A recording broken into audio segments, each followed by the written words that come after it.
नमस्कार लाडक्या बहिणींनो, लाडक्या बहिणीसाठी एक आनंदाची बातमी आहे। लाडक्या बहिणींचा हप्ता जो होता तो एरवी 10 तारखेपर्यंत पडायचा, परंतु या महिन्यामध्ये जो आहे तर तो हप्ता लेट झाला होता। त्यामुळे लाडक्या बहिणींची चिंता वाढली होती।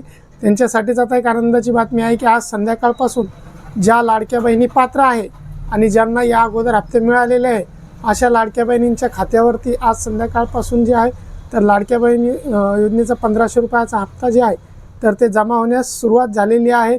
तर ज्यांना अजूनपर्यंत मेसेज आलेला नसेल किंवा आले नसेल तर रक्कम मोठी असते, याला यायला 2 ते 3 दिवस लागतात।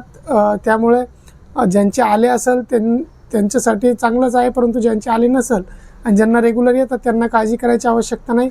त्यांच्या देखील 2 दिवसात येणाऱ्या 2 दिवसात त्यांच्या खात्यावरती त्यांचा हप्ता जमा होईल। तर अशा प्रकारे एक महत्त्वाचा असं अपडेट होतं की जो एप्रिल महिन्याचा हप्ता जो लाडक्या बहिणींचा बाकी होता तो त्यांच्या खात्यावरती जमा झालेला आहे, अजून जमा होणे सुरू आहे। तर अशाच महत्त्वाचे अपडेट मिळवण्यासाठी चॅनलवरती जर नवीन असाल तर चॅनलला सबस्क्राईब करा। इंस्टाग्रामवर जर असाल तर इंस्टाग्रामवर फॉलो करा, फेसबुकवर देखील फॉलो करा। चॅनलला सबस्क्राईब आणि व्हिडिओला जास्तीत जास्त शेअर करा। जय हिंद, जय महाराष्ट्र।